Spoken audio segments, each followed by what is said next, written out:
Kare Mapinduka and welcome to Africa Good Morning, the show that keeps you up to date with the latest news in Africa and beyond. I am Glenora Shipura.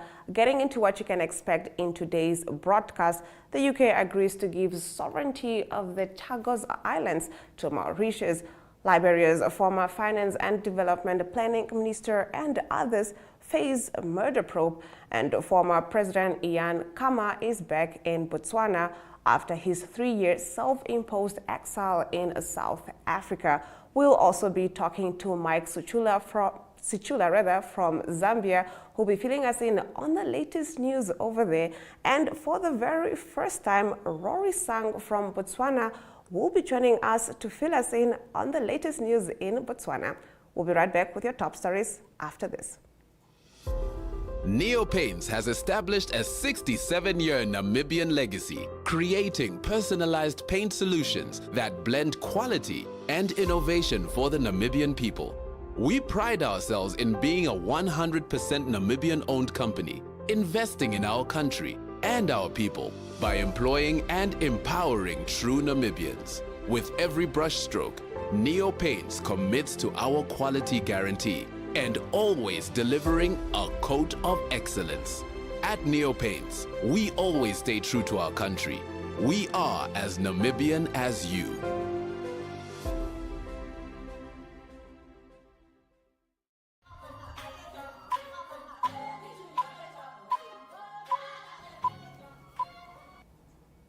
Getting into our top stories, the United Kingdom has announced it is giving up sovereignty of the Chagos Islands to Mauritius in a deal that will secure the future of a key U.S. military base on the atoll of Diego Garcia, while allowing Icelanders displaced for the past 5 decades a right of return. The deal, announced jointly by the UK and Mauritius on Thursday, grants the latter full sovereignty over the remote archipelago, guaranteeing the operation of the United States base for the next 99 years. This government inherited a situation where the long-term secure operation of the Diego Garcia military base was under threat, with contested sovereignty and ongoing legal challenges. British Foreign Minister David Lammy said in a statement, "Today's agreement secures this vital military base for the future. It will strengthen our role in safeguarding global security, shut down any possibility of the Indian Ocean being used as a dangerous illegal migration route to the UK, as well as guaranteeing our long-term relationship with Mauritius." The UK, which has controlled the region since 1814, detached the Chagos Islands in 1965 from Mauritius, a former colony that became independent 3 years later to create the British Indian Ocean Territory. Diego Garcia is nicknamed the Footprint of Freedom, both because of its shape and its strategic location in the Indian Ocean, within striking distance of Africa, the Middle East, and Southeast Asia. In our next story, Liberia's former Finance and Development Planning Minister and others face murder probe. Liberia's former Finance and Development Planning Minister Samuel D. Tweya Jr. faces police interrogation over the death of the head of the Internal Auditing Agency, Emmanuel Barthan Nyesweya, days after he filed a $8 million criminal bond in a separate charge. Tweya, who also faces multiple charges along with several other former officials for alleged corruption, was invited to the Liberian National Police Headquarters on Wednesday, October 2nd, 2024, for questioning through the LNP's cold case unit in connection to the death of Barthan Nyesweya on October 10th, 2020. Now, he was invited along with other former ministers of the former Weah administration, including ex-Minister of Health, former National Port Authority Managing Director, now Senior Bill Weah, and others for questioning in connection to the mysterious death of the late IAA boss, who was reported to have fallen from the balcony of his residency. Tuya was represented by a team of lawyers at the National Police Headquarters on Wednesday. Neswea's lifeless body was found in his yard in the 72nd community, Pennesville, outside Monrovia. After his mysterious death, the official account said he had fallen from the balcony of his home at night after returning from an entertainment center in Monrovia's Congos town suburb. Police Inspector General Gregory Coleman told a news conference that they had invited several persons of interest and held interviews with them in connection to the death of Neswea. Tanzania's news sites were banned over animation deemed critical of the president. 3 of Tanzania's leading newspapers have been banned from publishing their online editions after they ran an animation deemed critical of President Samia Suluhu Hassan. The Citizen, Mwananchi, and Mwanaspoti newspapers have had their online licenses suspended for 30 days over the viral animated clip, which has since been removed. The clip, just over a minute long, published by the Citizen on social media, highlighted the increasing cases of abductions and disappearances in the country. The media regulator said the content threatens and is likely to affect and harm national unity and social peace of the United Republic of Tanzania. Rights groups have accused President Samia's government of stifling dissent and targeting opponents ahead of next year's general elections. It follows a recent wave of abductions, arrests, and the brutal killing of the opposition official in the country. Now, Wednesday's ban affects all websites, social media, and YouTube platforms of the 3 newspapers, all run by Mwananchi Communication Limited.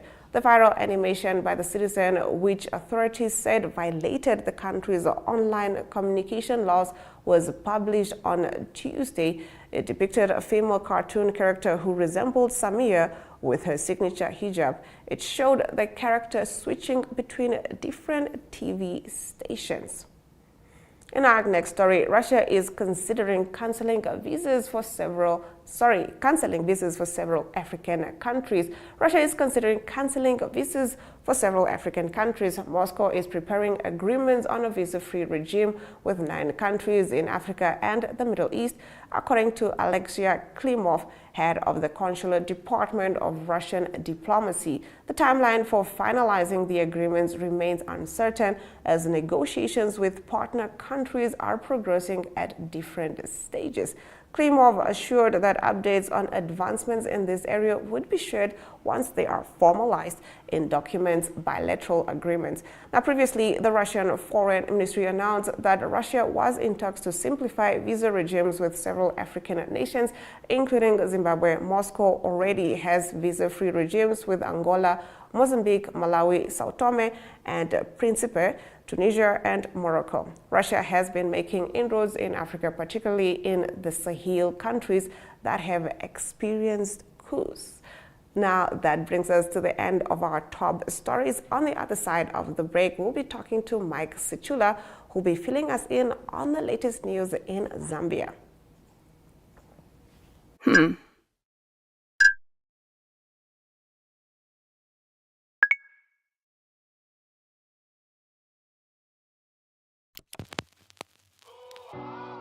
E-Ticket, your online ticket solution for events and event marketing, bringing you ease of mind and making sure that your event gets out there.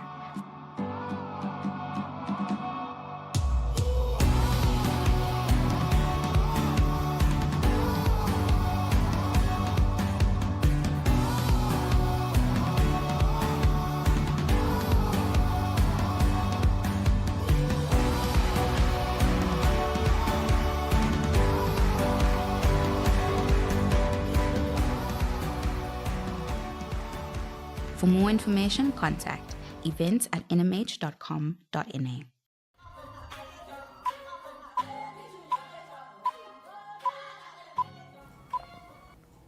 Now we're first getting into our news from Zambia before we cross over to Botswana, talking to Rorisang about the latest news in Botswana. Now, starting us off in the news from Zambia is that 3 judges of the Constitutional Court have declined to step down from considering former President Edgar Lungu's eligibility appeal. Mike Sichula, can you get into this? Africa, good morning to our dear viewers. Yes, indeed, in this case, the background to this case is President Galungu, who is Zambia's 60th president, is being challenged by a petitioner, Michel Chizombe, to contest the 2021 elections, and is also asking the Constitutional Court as to whether Mr. Lungu is eligible to contest the 2020 elections. So when the matter came before court, the judges were looking at the application that Lungu made from handling the case involving his eligibility, but the 3 judges declined to step down, saying that there is no worries Mr. Lungu should harbor. So in this case, court judges, that is Justice Shimilimi and Justice Kabimbe, to step down. But the petitioner has submitted that the former heads of states allegation again mind the 3 judges and void through his supporting documents that Mr. Lungu's appeal that 3 judges recused themselves under the case is nothing that should be entertained by the Constitutional Court.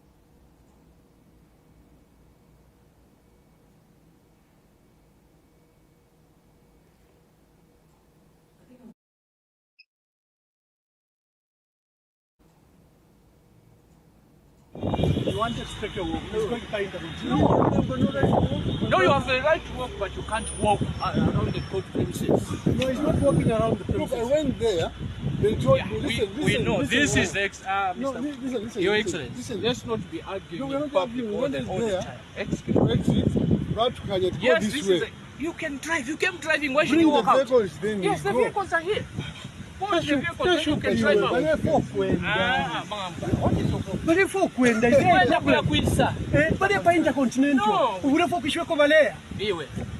your problem? I have the right to know. He has an hour. Yes, I know it's 1 hour. Yes, and he wants to go to Intercontinental here. Yeah, where is the problem? Why do you want to decide this mode of transport? Let him drive. He wants to walk. He can drive. He wants to take a walk.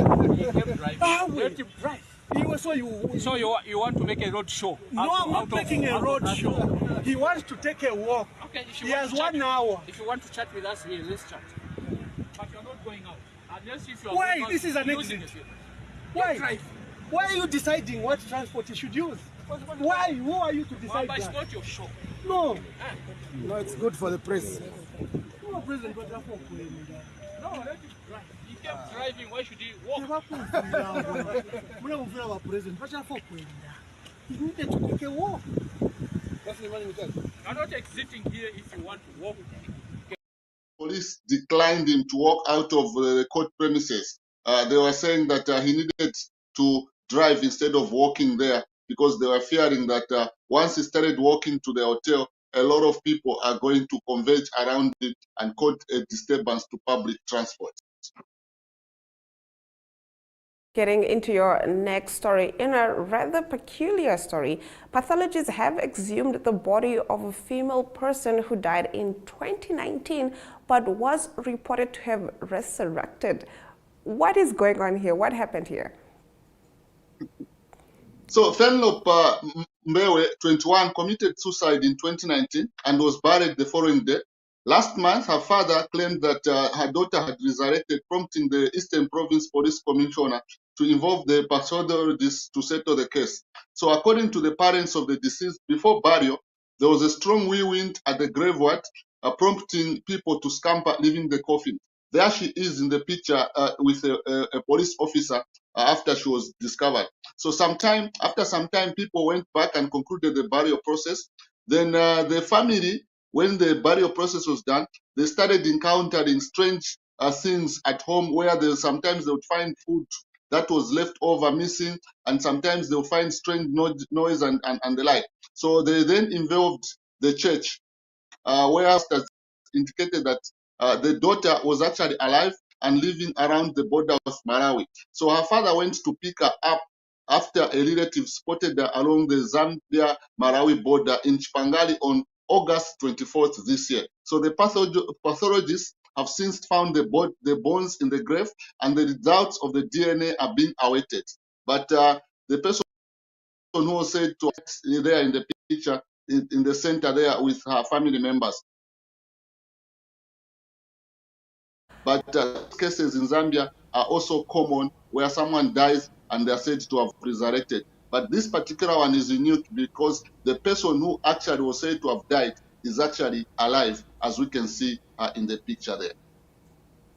Wow, that is definitely a puzzling story. Now, getting into the last of your stories, in your two sports stories, the 2024 Olympic bronze medalist Muzala Samukonga has stopped receiving pledges from well-wishers, citing personal reasons, and the Zambia under-20 men's team has reached the 2024 COSAPA Cup finals. What is the general mood in Zambia after this? Okay, so the Muzala Samukonga has ended, who won Zambia's bronze, has told the nation that he does not want to receive pledges from India. In a statement, Samukonga for refusing the donations, which included monetary cars and services. The athlete's decision comes a month after. This is something that according to communications experts, are saying Muzala Samukonga believes that companies are using his brand to gain mileage, and yet he does not receive as much as he should receive. So they are probably saying Muzala, what he wants is that companies that want to donate to him must go through his managers so that he can get enough monetary returns from the pledges. Then lastly, the Chipolopolo boys under 20 beat Zimbabwe 6-5 on penalties to qualify to the 2024 COSAFA finals, where they will meet South Africa. Zambia are the defending champions, and also by virtue of reaching the finals, they have qualified to the AFCON, Africa Cup of Nations under 20 tournament to be hosted in Mozambique, in Morocco. Thank you so much, Mike, for bringing us these stories from the real Africa. Thank you so much, Africa. Good morning to our dear viewers. We now cross over to Botswana, speaking to our first-time correspondent. That means her first time here on Africa. Good morning, Rorisang. A very good morning to you, and thank you so much for having me, and good morning to all our viewers. How's the weather that side? Is it it's chilly? No, it's actually bright and sunny right here in Gaborone, the capital city of Botswana. All right, now getting right into your stories, Botswana's High Court has confirmed 4 presidential candidates will run in the country's general elections next month. Can you get into this? Yes, very much. So what happens is that by law, all presidential candidates or aspiring presidential candidates must be able to meet eligibility requirements, which are, amongst others, to have about 1,000 supporters and provide that evidence. But I'm trying to cut them, they will have 3, maybe. Is it 3 or 4? 1,000 supporters to be eligible to run. Now, the High Court managed to verify 4 out of 5 possible candidates that had this required support, and these presidential candidates are President Masisi, who's the current or the incumbent president of the Republic, who's also the president of the ruling Botswana Democratic Party. He was followed by the leader of the opposition coalition, the Umbrella for Democratic Change, being Mr. or rather Advocate Duma Boko. Following him was Dumelang Saleshando, who is the president of the Botswana Congress Party. And finally, we have Mepato Atile, who is from the Botswana Patriotic Front. These are the four candidates that managed to make the cut to become potential presidents of the Republic of Botswana. Only one presidential candidate did not make it, and that then comes from a smaller opposition group, which is the Botswana Republican Party. He failed to meet their requirements, but he said he's going to appeal because he feels like he was not fairly assessed. He believes he is eligible to run for president, but the Chief Justice did not determine that. So currently we have 4 out of 5 presidential candidates who made the cut. And the elections will be on the 30th of October. So everyone is really gearing up for the day. All right, Rorisang, getting into your next story, can you briefly get into it? Now, I understand that the former president, Ian Khama, is back in Botswana after his 3-year self-imposed exile in South Africa. What is the general feel in Botswana right now? The general feel is it's mixed reactions, really, because there are supporters of Ian Khama who believe that he should be back. He shouldn't have even gone into exile in the first place, self-imposed exile in the first place. Others feel like he really should not have returned because he's going to come and cause some sort of disruptions in the elections process.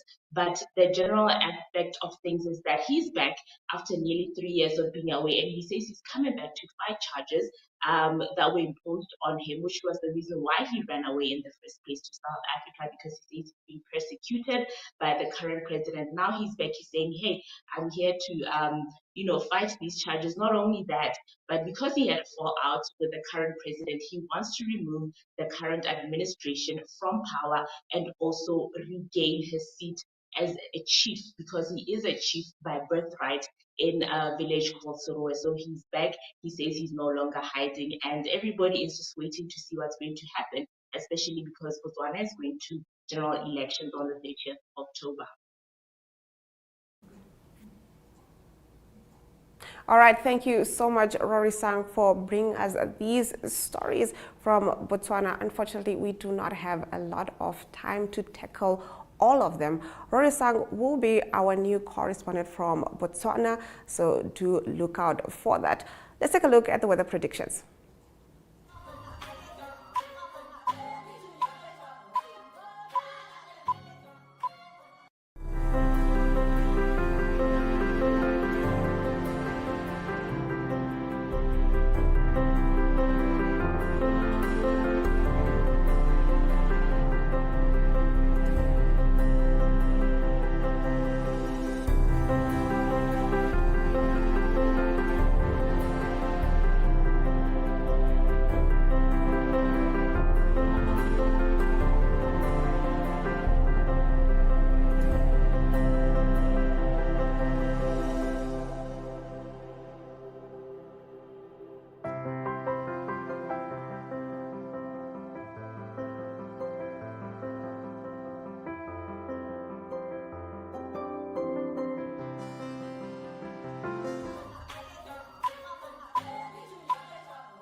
Now, and with that, we've almost come to the end of the broadcast. But before we say goodbye, let's take a look at a quick recap.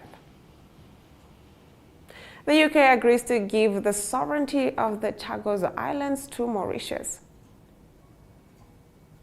Liberia's former finance and development planning minister and others face murder probe.